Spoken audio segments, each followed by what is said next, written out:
You've seen the pictures, right? That one person with a backpack standing in front of some incredible landscape. But what's really going on there? Is solo travel just a vacation you take by yourself, or is it something deeper? Is it a powerful engine for real personal transformation? Well, today we're going to unpack the psychology behind hitting the road all alone. So let's just dive right in with the big question we're tackling. Is traveling by yourself the ultimate way to force yourself to grow? And I'm not just talking about getting a tan or trying some new food. We're asking if the actual experience of navigating the world on your own can fundamentally change who you are by pushing you in ways that your normal, everyday life just can't. Okay, to really get this, we first have to talk about mindset. Psychologists point to this key difference between being a tourist and being a traveler. A tourist, they're often looking for escapism, a temporary break from reality. But a traveler, they're looking for engagement, a chance to dive headfirst into reality, to learn from it, and to grow. And the thing about solo travel is, it almost forces you out of that first category and into the second. So how does this transformation actually work? Well, it all kicks off with a concept you've probably heard of, but maybe you haven't seen it broken down quite like this. Let's get into what we're calling the comfort zone trap. So, the comfort zone. It's exactly what it sounds like. It's a psychological state where everything feels familiar, predictable, and safe. And hey, who doesn't like to feel safe? But here's the catch, the trap. It's also the place where personal growth comes to a grinding halt. I mean, think about your daily routine. It's comfortable, sure, but are you really learning anything new? It's a bubble.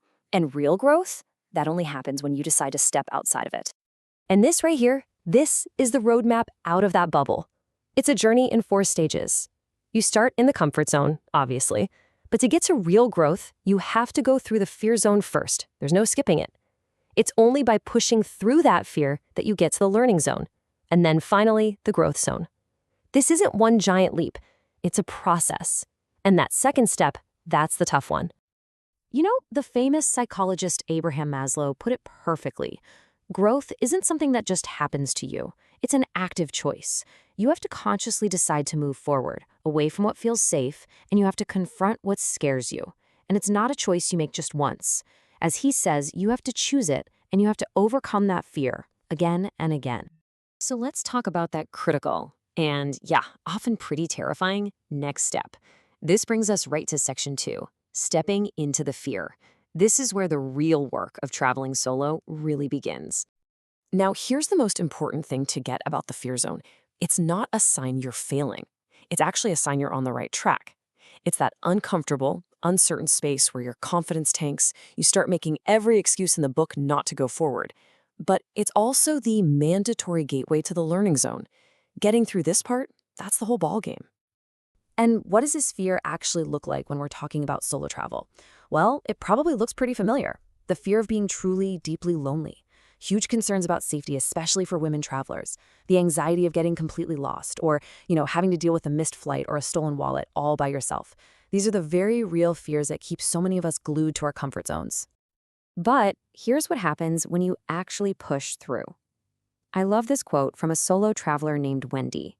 She realized that almost all of her fears, like 99% of them, were just these mental barriers she had built up herself. They weren't real-world threats. Once she confronted them, she saw they were so much smaller in reality than they were in her head. And this quote from a user on the r/solo travel subreddit, man, it just gets right to the heart of it. It's not about the trip going perfectly. The growth happens when things go wrong. When your bus breaks down, when you miss the last train, when you're lost and your phone dies. Those are the moments. They strip away all your safety nets and force you to rely on nothing but your own resourcefulness. And that's when you discover a strength you never ever knew you had. Okay, so you've stepped into the fear, you've faced it. But how does that challenging experience actually turn into lasting personal growth? That brings us to our third section, the growth mechanism. This is the psychological engine that's running under the hood. It's this incredibly powerful feedback loop. So you encounter a challenge. Let's say you get to the train station and your tickets are just gone. You're forced to make an independent decision. So you navigate the problem. Maybe you have to figure it out with a station manager who barely speaks your language. And the result? You gain a little bit of self-reliance. And that self-reliance directly builds your confidence. And the cycle just repeats over and over, with every little victory making you stronger for the next one. And this Reddit user describes that feeling perfectly. It's not just about solving the problem, it's about the realization that you did it. You solved the problem. That realization is what builds real self-esteem. You start to see yourself as capable, as resourceful, and even as someone whose own company you actually enjoy. It's a feeling of pure empowerment. And there's an actual scientific term for this. The psychologist Albert Bandura, he called it self-efficacy. And it's more than just confidence. It's your deep-down belief in your own ability to get things done, to succeed. Every time you handle a challenge alone, you're making a deposit into your own psychological bank account that says, yeah, I got this. I can handle this. And when that feedback loop runs enough times, it does more than just build your confidence. It actually starts to fundamentally change how you see the world and your place in it. This brings us to Section 4, Forging a Traveler's Mindset. This leads us straight to the amazing work of Stanford psychologist Carol Dweck and her concept of a growth mindset. This is the core belief that your abilities, your intelligence, your talents, they aren't fixed. They can be developed through hard work. And with that mindset, a setback, like missing a flight, is no longer proof that you're incompetent. Instead, it becomes this unexpected and honestly valuable opportunity to learn and adapt. Let's just break this down. Look at the comparison here. If you have a fixed mindset, a challenge is a threat. You avoid it so you don't fail. But with a growth mindset, a challenge is an opportunity. You embrace it so you can grow. A setback with a fixed mindset feels like the end of the world. You give up. With a growth mindset, it's a lesson. This shift is absolutely profound, and solo travel is like an intense boot camp for building it. And when you really, truly internalize a growth mindset, you can achieve something even more powerful than just being resilient. The writer Nassim Taleb calls it anti-fragility. See, something that's resilient just bounces back to where it was after a shock. But something that's anti-fragile, like our minds can be, actually thrives on shocks and chaos. It doesn't just recover, it gets stronger and smarter and more capable because of the mess. Okay, this is all great while you're out there having an adventure. But what happens when the trip is over and you get back to your normal day-to-day life? Well, that's the focus of our final section, bringing the lessons home. The skills you forge out there on your own, they aren't just travel skills. They are life skills. I mean, the ability to solve problems on the fly, to adapt to sudden changes, to make confident decisions when you're under pressure, to really empathize with people who are different from you. These are incredibly valuable skills in any career, any relationship, any part of your life.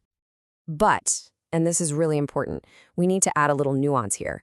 This Reddit user gives a fantastic reality check. We shouldn't romanticize solo travel as the only way to grow. They make an excellent point that other experiences, like even just moving out and living on your own for the first time, can force you to develop these exact same skills. And that really brings us to the ultimate takeaway here.